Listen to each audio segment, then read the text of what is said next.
各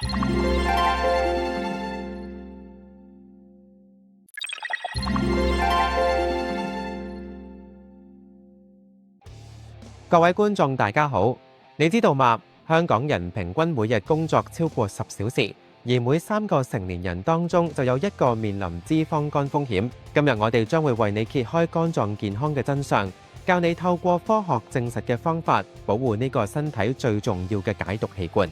肝臟係人體內最大嘅內臟器官，重達大約1.5公斤，位於右上腹腔位置。呢個器官負責超過500種生理功能，堪稱身體嘅化學工廠。肝臟嘅主要任務包括過濾血液中嘅毒素、代謝酒精同藥物、合成膽汁幫助消化脂肪、儲存維他命同礦物質、調節血糖水平，以及製造身體所需嘅蛋白質。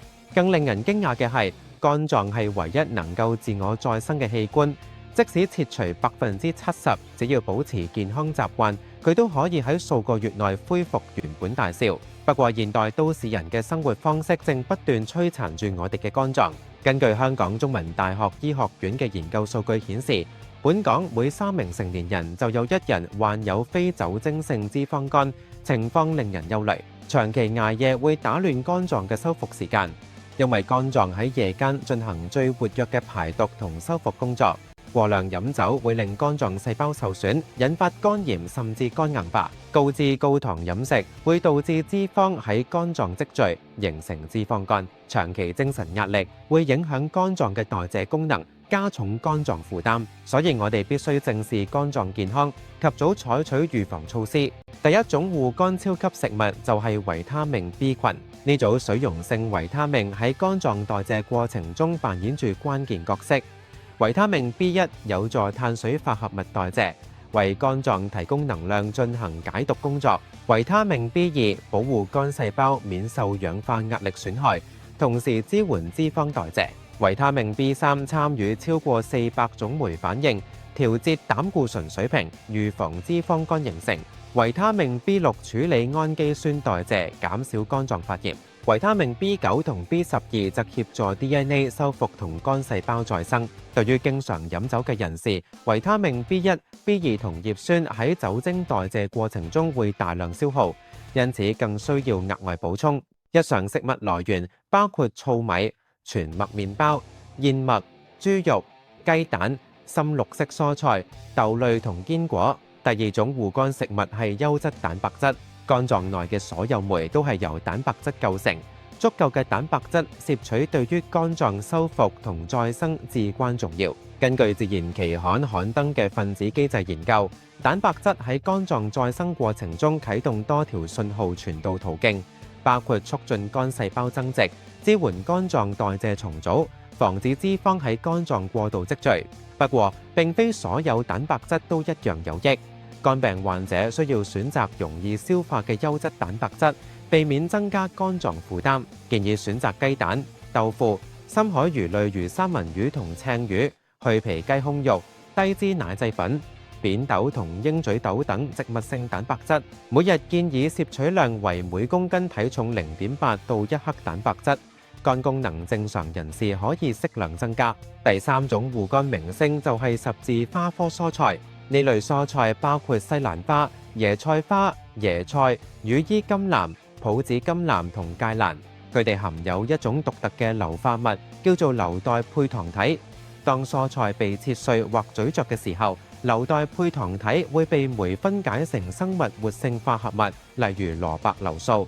美國肝臟疾病期刊發表嘅動物實驗顯示，進食西蘭花嘅小鼠比對照組減少肝腫瘤形成，同時降低脂肪肝發生率。十字花科蔬菜啟動肝臟嘅第一階段同第二階段解毒酶，幫助身體排出致癌物質同其他毒素。佢哋亦都含有豐富嘅谷胱甘肽，呢種係肝臟最重要嘅抗氧化劑，能夠中和自由基，保護肝細胞免受損害。臨床研究顯示，每日進食250克十字花科蔬菜，持續2星期，已經可以顯著提升肝臟解毒酶活性。烹調建議採用輕度蒸煮或者快炒，避免過度烹煮破壞營養成分。第四種護肝寶物係中式傳統食材枸杞同紅棗。中醫理論認為枸杞可以滋補肝腎、養血明目，紅棗則補中益氣、養血安神。現代營養學研究亦都證實佢哋嘅護肝功效。研究人員透過腸道菌群移植實驗證實，枸杞嘅護肝效果係透過調節腸道微生態實現，特別係增加產生丁酸嘅有益菌群。枸杞含有豐富嘅胡蘿蔔素、多種氨基酸同維他命 B 群，紅棗則含有大量維他命 C、鐵質同環磷酸腺苷，具有抗氧化同促進細胞更新嘅作用。建議每日可以用15粒枸杞加5粒紅棗煲水飲，或者加入湯水、糖水、粥品中食用。不過糖尿病患者要注意紅棗含糖量較高，應該適量進食。第5種護肝超級香料係薑黃，薑黃係咖喱嘅主要成分，而當中嘅活性化合物薑黃素近年備受醫學界關注。薑黃素能夠加速酒精脫氫酶同二醛脫氫酶嘅活性，提升酒精代謝效率，減輕宿醉症狀。多項臨床研究顯示，薑黃素補充劑能夠顯著降低肝酶水平，改善非酒精性脂肪肝患者嘅肝功能。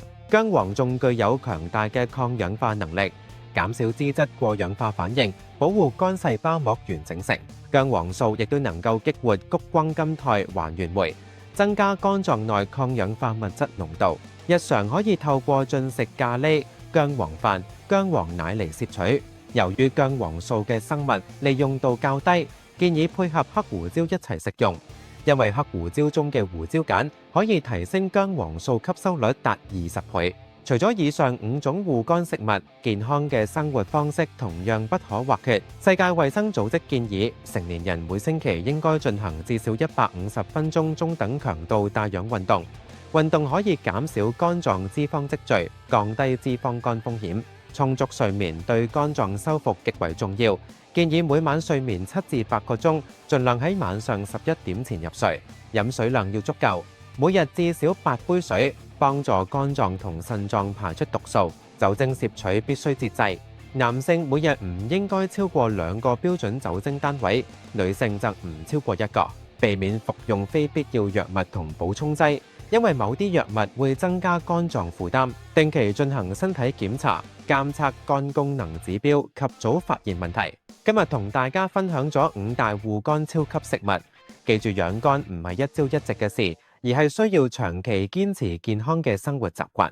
如果你覺得今日嘅內容對你有幫助，請記得俾個 like 訂閱我哋嘅頻道，並且分享俾你身邊關心健康嘅朋友。多謝收睇，下次再見。